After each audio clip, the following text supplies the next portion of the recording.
This your boy Oscino Fly back with another review, and this time we are reviewing Falcon and the Winter Soldier. I keep wanting to say Captain America and the Winter Soldier, but it's the Falcon and the Winter Soldier. Now, usually a lot of people when they did this by episodes, which is, I think, is probably the better suited way. It does give you more context and you get to explain it episode by episode.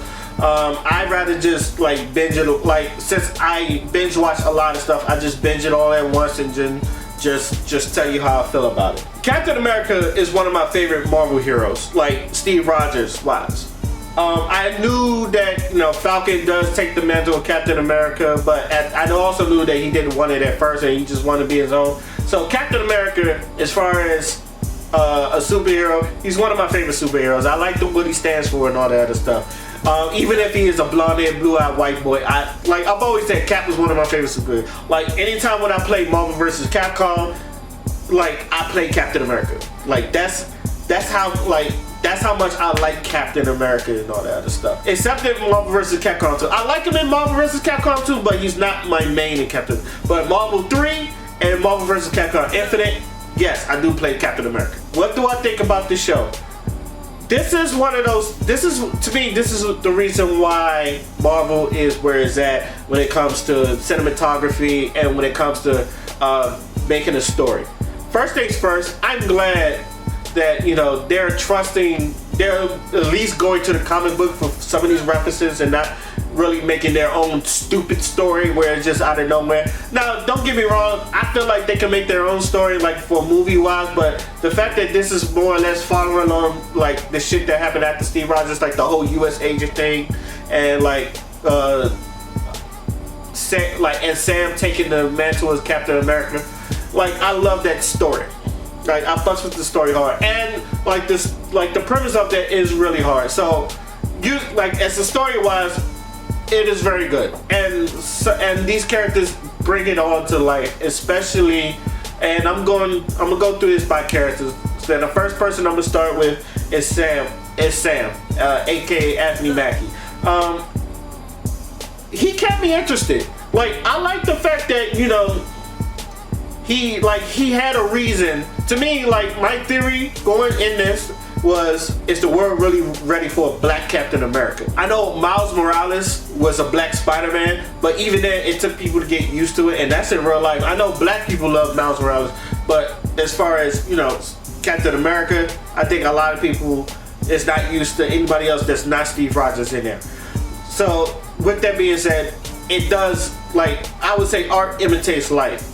And even then, it's just like I felt like Falcon, he wanted to be his own person instead of Captain America. He even says this shield felt like it doesn't belong to me. It feels like it belongs to someone else, claiming Steve Rogers. So like and the way he goes through things, obviously he doesn't have the super serum, but he does fight. And he's more or less of a talker. He's more or less of a negotiator. I like the fact that he is a negotiator. Like he'll try to talk people down into doing stuff. And there's been times where he almost does it, but shit always fucking happens where, damn, now I have to throw hands. So I like the way he goes through things. And I even like the fact that he does take the mantle with Captain America. He's like, well, they're gonna be ready or not. The suit he wore as Captain America is fire. That's a fire ass suit. Like, whoever made that shit for him, that design for him, I fucking love that suit. I think that suit is badass. So Sam, he was like, him being like one of the main characters, I'm glad that he kept my attention. Up next is Bucky. Bucky's story, like if you ever went through a story, you know that nigga went through some hard shit, some hardships. Like he's been trying, like he's trying not to kill, he's trying to be, you know, he's trying to be a better person.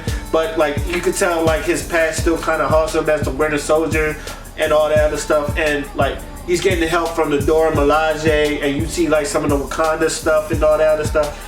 I like his character, him trying to find redemption and all that other stuff, especially him being from the past and then coming here in this modern world. You can tell he's still trying to fit into things. He also gives a lot of good action in there too. So it's just like, I like the fact that he has this conversation with people, like he's still a fish out of water and he's still trying to figure out stuff. But like when it comes to this action, and my man is really down for the action, and especially since he's a super soldier.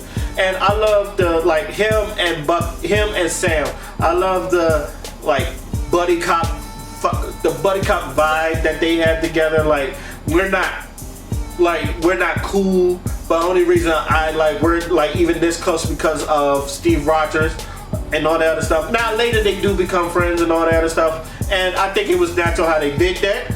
But you know, I like the way Bucky was played in here or portrayed in here. Like he really was trying to find. One of the best scenes is like when the therapist sit him down and he basically explains to him like how he feels about that shield. It's like, I feel like if you give it up, watch you give up the shield, you feel like Bucky is a part of that shield. And like he knows if Bucky gets this, like he's not like Cap, he's different. If you give that to the government, and like even though Steve Rogers the second was kind of like anti-government or something like that, a part of him is in that shield too. And like Steve Rogers gave that to him. Like I can understand why Bucky kind of like went at Sam for like giving up the shield, and I think a lot of people felt that way. The next person I want to talk about is John Walker, aka the new Captain America. Shout out to Wyatt Russell, because I feel like you played this perfectly. And like one thing I've always said, like when you play an asshole in a movie, people remember your asshole roles. John Walker was an asshole, but he was a smug asshole. And I'm gonna tell you this, people like assholes, but people hate smug assholes.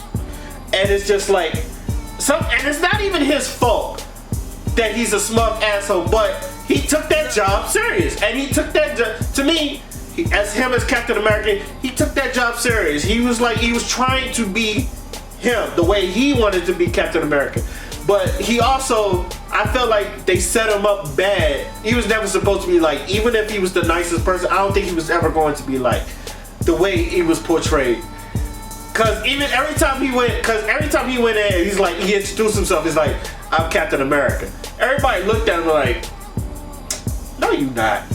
He's like, anybody that was not like, especially Sam, Bucky, and oh my god, when he gets his ass whipped by the Dora Milaje. First off, when he put his hands on that black woman, on that Wakandan queen, on that Wakandan woman, and she looked at his hands like, are you serious? It was funny because Bucky, to me, that was the best part of the whole show, because Bucky looked at him, he's like, you done fucked up now. And you know you done fucked up, right? You done fucked up. So, and when they whip his ass, he sat there and his pride was hurt. You could tell his pride was hurt because he sat there and he was like, damn, they didn't even have superpowers. Now, granted, he doesn't know about the Dora Milaje. So he thinking like, I can probably take her. You nothing but you don't know about the Dora Milaje. That's why Bucky was just sitting there like, yeah, you shouldn't have done that, boy. And then it was just like, we gonna help? It was like, not really for John Walker. When he kills somebody and you see the blood on the shield and all that stuff and they take him away. Now, the way you feel about John Walker, you probably was like happy they took it away from him, but I feel like you still should have had some sympathy because he was just doing his job. Like I said, he was just doing his job, and when they stripped him of everything, like even of his rank and his benefits and all that other stuff, and I'm former Navy, I still have my benefits, but if I had like done all that work and got my benefits taken, I don't know what I'd do with myself. That shit hurt. I'm not gonna lie, maybe from a military wise, that shit hurt because you don't want to work, bust your ass for the government. And he even said this, like, y'all made me. Like, y'all made me this. It's just like, and why are you trying to throw me away like I'm trash? It's like, I did what y'all wanted me to do. But, you know, the government always try to save face and all that other stuff. So you felt sorry for him. Elaine, I think her name is Val, came up to him about the opportunity. I keep calling her Elaine from Seinfeld. It's like Elaine Bennett from Seinfeld. She will always be Elaine Bennett from Seinfeld. But when she came up there like as Val and, you know, made him U.S. agent, I was like, oh, okay, they continuing this character. Now the last person I want to talk about is Carly. Now a lot of people are giving her credit. I could not get past the cuteness. I don't know how old that woman is, and I'm not like sexualizing her, but I just could not get away from the cuteness of that girl. Like, yes, she was leading the flag smashers. Yes, she had super serums and she could whoop your ass. Yes, she was actually really intelligent for her own being. She like had connections everywhere.